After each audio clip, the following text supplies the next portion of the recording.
We've now done enough set theory that we're ready to learn about functions. So in this video, we will give a short, informal introduction to the idea of a function. We'll define some of the vocabulary that we use concerning functions, and we're going to look at what it means for two functions to be equal. So let's begin with the definition of a function. We'll talk about a function or a map, but those two things refer to exactly the same idea. So a function f from a set x to a set y is a rule which associates to each element of the set x another element, which we write like this, of the set y. So the classic example of a function is the kind of thing which you've already met when you've done calculus or algebra, like you might have a function from the real numbers to the real numbers, where the rule was that if you give it an input x, then the output was x squared. So we'll also use that language of input and output to talk about our functions. So if you associate the element f of x to in y to the element little x in big X, then we talk about f of x being the output when the input was x. So this is an example of a function. Of course, you know many other examples as well. And there's some special notation that we use for functions between two sets x and y. So we write this to mean that f is a function from x to y. And when we do that, we call the set x the domain of f, and we call the set y the codomain of f. So the domain is where the inputs to the function come from, and the codomain is where the outputs of the function live. Now it's going to be very important that we remember to use all three parts of the definition of a function. So I'm going to insist that whenever we define a function, we need three things. We need to say what the domain is, so the set x, and we need to say what the codomain is, this bit here, and we also need to describe the rule of the function in some way. One of the reasons that that is important is because you can have different functions which seem to have a rule described in exactly the same way. So for example, you could take the function f, whose domain and whose codomain are both the real numbers, with the rule that said f of x is equal to x squared. But there are other functions with a similar rule, like you might take the function, let's call it g, from the integers to the integers. So the domain and the codomain are both the integers, with the rule that g of x is equal to x squared. And you might even take the function, let's say k, from the set of rational numbers to the set of rational numbers whose rule was x squared. So in each of those three different cases, the rule was described in the same way, but the domain and the codomain were different. So those are three different functions. And that's why it's important when we describe a function, not just to say what the rule is, but also to describe what the domain is and what the codomain is. So you might think this definition is a little bit vague, and you'd be right, it is quite a vague and informal definition. We just talked about a rule or some kind of definite rule which associated to each element of the domain another element of the codomain. If you want to see a more formal definition of function, then you can look at the notes for this section where I briefly describe a more formal way to define a function in set theory using ordered pairs. We won't need this formality in Math 5, so I'm not going to go into it in the video lectures, but if you are interested, as I say, have a look in the online notes, in the lecture notes for this part of Math 5, so section 2.6.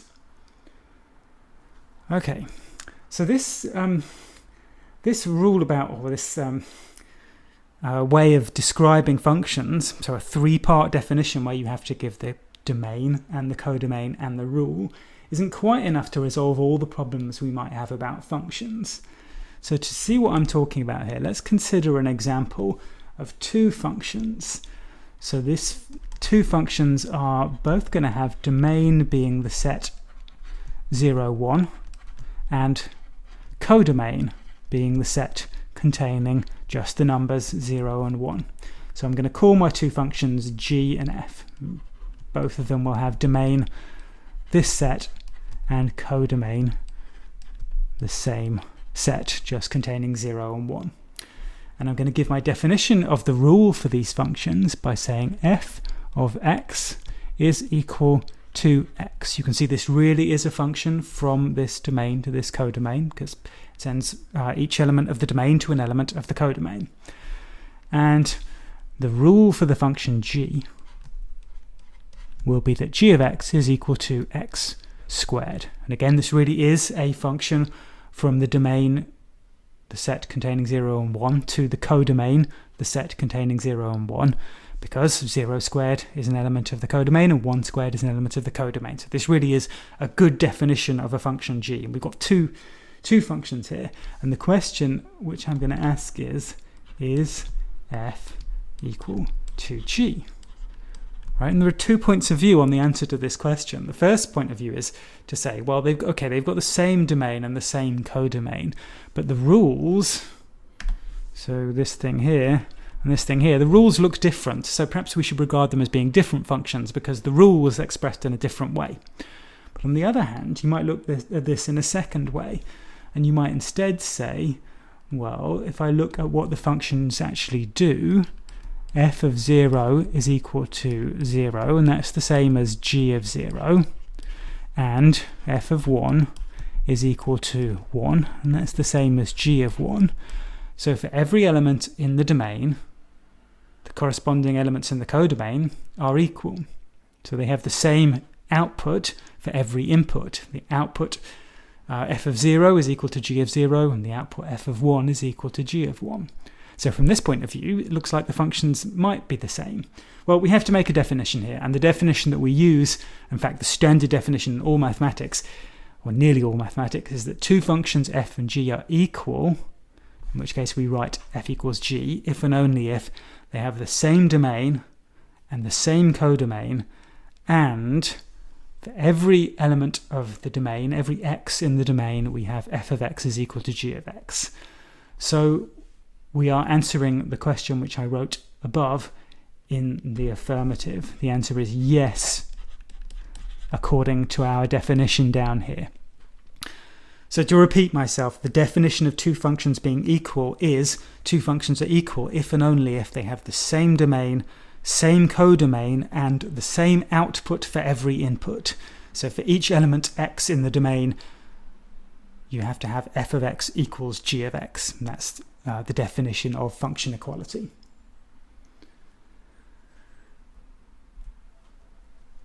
One more thing then, which is a standard example of a function, and that is the identity function. So this function is used quite a lot. It's a very simple function because it doesn't do anything in some sense, but it's a very important one for us in all kinds of applications. So the definition says if you have any set x, then the identity function, which we write like this, or actually sometimes we might write it as just id like this, is a function from the set x to the set x. So the domain is x and the codomain is x, and it is defined by doing nothing. So the identity applied to an element of x is just that same element that you started off with. So if you go back to the example that we had on the previous slide, then our function f from 0, 1 to 0, 1 that we drew on the previous slide was equal to the identity on the set 0, 1. Okay, that's the definition of the identity function.